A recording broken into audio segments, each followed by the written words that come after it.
अस्सलाम वालेकुम एवरीवन। उम्मीद करता हूँ आप सारे ठीक होंगे। आज जिस मौजू पे हम बहस करेंगे वो बेसिकली है हेडलेस वर्डप्रेस। अच्छा, जिन लोगों को नहीं पता कि हेडलेस वर्डप्रेस क्या है, तो हेडलेस वर्डप्रेस जो है वो एक नई तरह की टेक्नोलॉजी है। नई तो नहीं, काफ़ी साल हो गए ये एक्सपीरियंस हो रही है, मगर इसने हाइप अप पकड़ी है।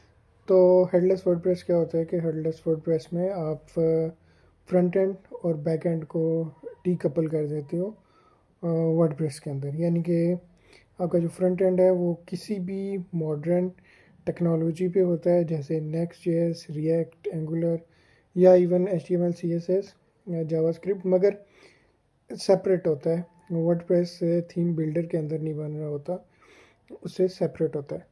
और उससे होता ये है कि आपको मॉडर्न यूआई मिल जाता है। यानी कि अगर आपने सिंगल पेज एप्लीकेशन बनानी है, जिसे एसपीए कहते हैं, उसमें अंदर क्या होता है कि पेज रिफ़्रेश नहीं होता। आप कोई भी टैब पे क्लिक करते हैं, बटन पे क्लिक करते हैं, पेज पे क्लिक करते हैं, तो वर्चुअल डॉम जो है वो लोड हो रहा होता है, जैसे रिएक्ट या नेक्स्ट के अंदर होता है।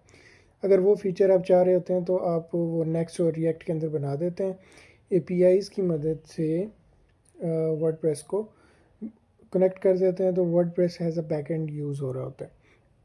अब इस टेक्नोलॉजी का एक फ़ायदा तो हमने देख लिया कि ये है कि आपको मॉडर्न यूआई मिल जाता है। दूसरा फ़ायदा ये है कि बड़े रीज़नेबल प्राइस पे आप इसे होस्ट कर लेते हैं। यानी कि होस्टिंगर की अगर आपके पास होस्टिंग है तो एक ही उस होस्टिंग पे आप दोनों चीज़ें कर सकते हैं, और आपको सेपरेट वीपीएस या थर्ड पार्टी सर्विसेज नहीं लेनी पड़ती। फिर प्लगइन जो वर्डप्रेस की कोर जो हर्ट है वो ये होता है कि आप फंक्शनलिटीज़ ऐड कर लेते हैं प्लगइन्स की मदद से।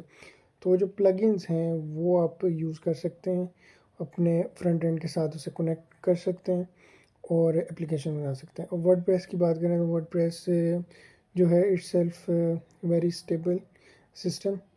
तो वर्डप्रेस को जब आप फ्रंट एंड के साथ कनेक्ट करते हैं तो एक अच्छा यूज़र एक्सपीरियंस आपको मिलता है।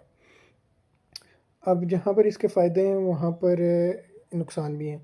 वर्डप्रेस जाना जाता है इसकी फ़ास्ट डेवलपमेंट के लिए। तो जब आप कोडिंग की तरफ जाते हैं तो आपकी डेवलपमेंट स्लो हो जाती है। दूसरी चीज़, आप वर्डप्रेस जो पेज बिल्डर्स हैं, जिसमें आपके पास एलिमेंटोर है और गुटनबर्ग है, तो उनकी वजह से जाना जाता है। तो यहाँ पर आपके पास दोनों ऑप्शन कट हो जाती हैं। यानी कि पेज बिल्डर अगर आप यूज़ कर लेंगे तो फिर तो आपने वर्डप्रेस डीकपल तो नहीं किया, तो यहाँ पर आप पेज बिल्डर्स नहीं यूज़ करते। तो पेज बिल्डर ना यूज़ करने की वजह से आप की जो डेवलपमेंट है वो स्लो हो जाती है। उसके बाद सीन ये है कि जब आप बना रहे होते हैं पेज बिल्डर की मदद से कोई चीज़, तो उसमें होता ये है कि पेज बिल्डर के अंदर आपका अगर फ्रंट एंड में कोई हेडिंग है, कोई डिज़ाइन है, कोई स्टाइल है, कोई सेक्शन है जो बाद में आप चेंज करना चाह रहे हैं, तो पेज बिल्डर के अंदर वो बड़ा आसानी से आप चेंज कर सकते हैं। जबकि कोडिंग के अंदर दोबारा से आपको कोड एडिट करना पड़ेगा, या फिर आप वहाँ पर एपीआई की मदद से कस्टम पोर्ट्स के साथ, एसीएफ के साथ या कुछ भी करके आपको अटैच करनी पड़ेगी वो फील्ड, अगर आप वो सेक्शन या फील्ड बाद में एडिट करना चाह रहे हैं। या फिर ये है कि आपको कोड एडिट करना पड़ेगा फ्रंट एंड पे। तो एक तो इसका ये नुकसान है। दूसरी चीज़, ज़्यादातर जो नेक्स्ट जेएस या रिएक्ट पे ऐप्स बनती हैं वो नोड को प्रेफर करती हैं एज अ बैकएंड, वो उसके साथ सही से कपल हो जाता है। मगर स्टिल कंपनीज़ जो हैं वो वर्डप्रेस को एज अ बैकएंड प्रेफर करती हैं। अच्छा, इसमें कैरियर ग्रोथ कैसी है, तो कैरियर इसके अंदर जो है वो कॉम्प्लेक्स तरह का है। यानी कि आप कोर आपकी अगर वर्डप्रेस की चली आ रही है तो आप कंसीडर वर्डप्रेस डेवलपर ही होगे, क्योंकि आप जो है वो मॉडर्न स्टैक्स पे कोड कर रहे होगे, मगर कंसीडर जो है आप वर्डप्रेस डेवलपर होगे।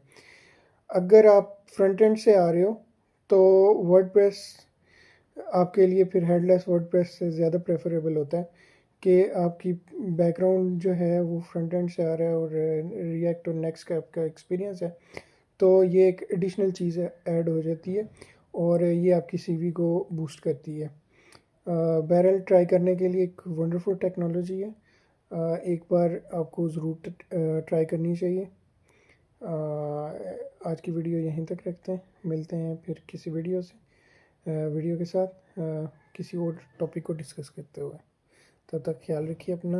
अल्लाह हाफिज़।